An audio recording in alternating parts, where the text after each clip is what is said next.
Georgia.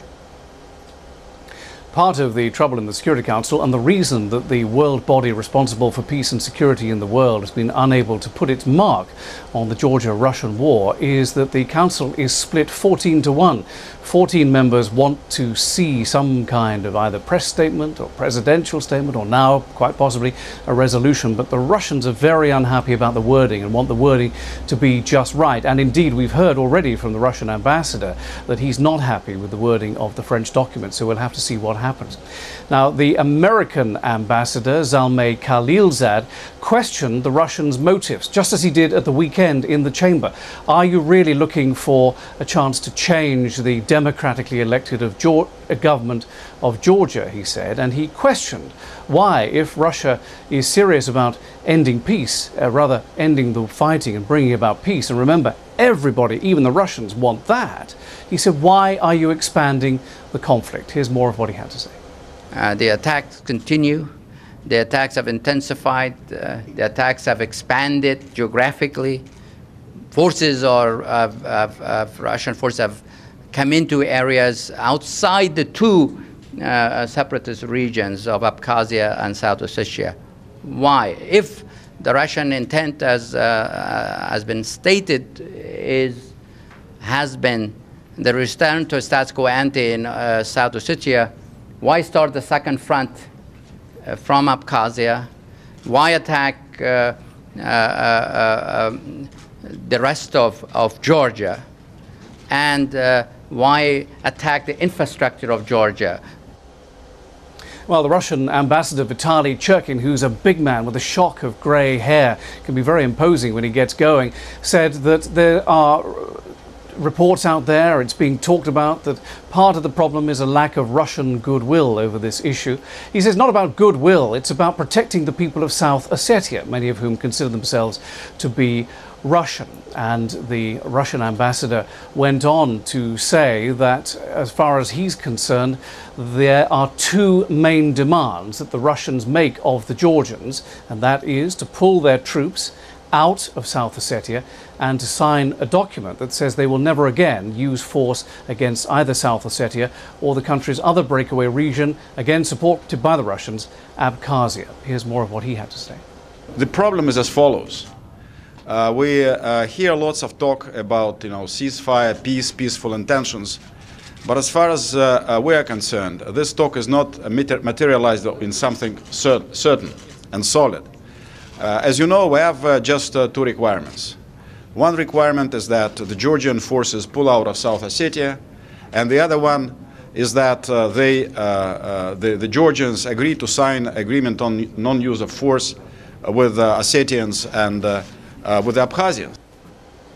And John, you mentioned, or you touched on this a little earlier, but it would appear that the French draft resolution has extra stipulations, such as Russian troops getting out of South Ossetia. I might be wrong about this, because I was just watching the press conference just now. I don't have the details. Do we have the details of exactly what the French are asking for?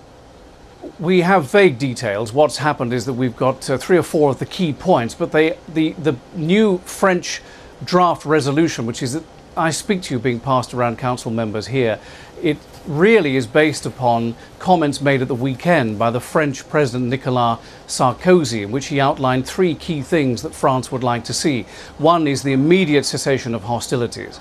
2 is that Russia observe Georgia's integrity and sovereignty and its borders, and 3, that there is a pullout of all troops, by which the French mean not only Georgian troops but Russian troops. And indeed, on that point, I should say, you've seen fighting continuing today. The Georgians have said that all their troops are now out of South Ossetia, but the Russians say they're not. There are still some in there. Anyway, they're being shelled from outside the South Ossetia region, and they're looking for the Georgians to sign that non-aggression document that covers both South Ossetia and Abkhazia before they consider pulling back themselves. Shihab. John Terrett bringing us up to date from the UN. Thanks, John. Early in the war, the US publicly criticized Russia for its, quote, disproportionate use of force. It's not the first public disagreement, though, between Washington and Moscow in recent years. Al Jazeera's Clayton Swisher reports. These Georgian troops catching a ride home from Iraq on an American military aircraft. And that's about as much military help that Georgia can expect from the U.S. And while Georgia scrambles for a ceasefire, It appears Moscow may be going for it all. That is, to draw new lines of control in both the breakaway republics of South Ossetia and Abkhazia.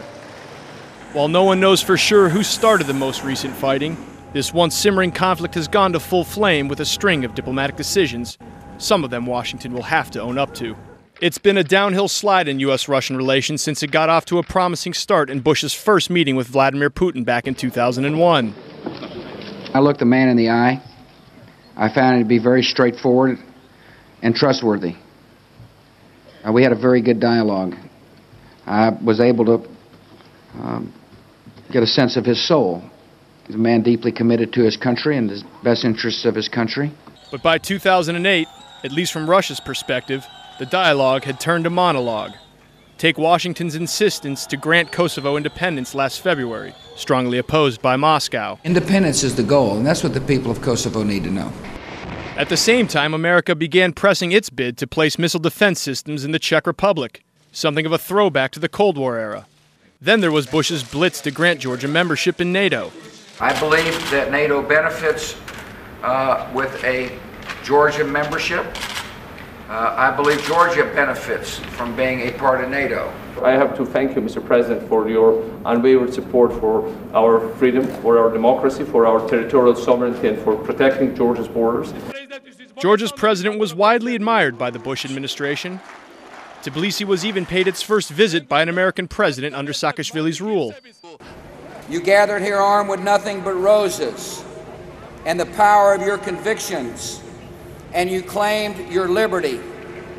And because you acted, Georgia is today both sovereign and free and a beacon of liberty for this region and the world. Of course, Bush was referring to Georgia's 2003 so-called Rose Revolution, which was followed by democratic elections. But like other buzz-named revolutions, including the Cedar Revolution in Lebanon, the so-called Rose Revolution has been set ablaze with war, and the U.S. is struggling to find out just how far Russia wants to go. Is the goal of the Russian Federation to change the leadership of Georgia? Even if it were, with troops bogged down in both Iraq and Afghanistan, any U.S. military commitment is out of the question, which is why Russia may very well succeed, unopposed, in removing Georgia's military once and for all from both South Ossetia and Abkhazia in coming days.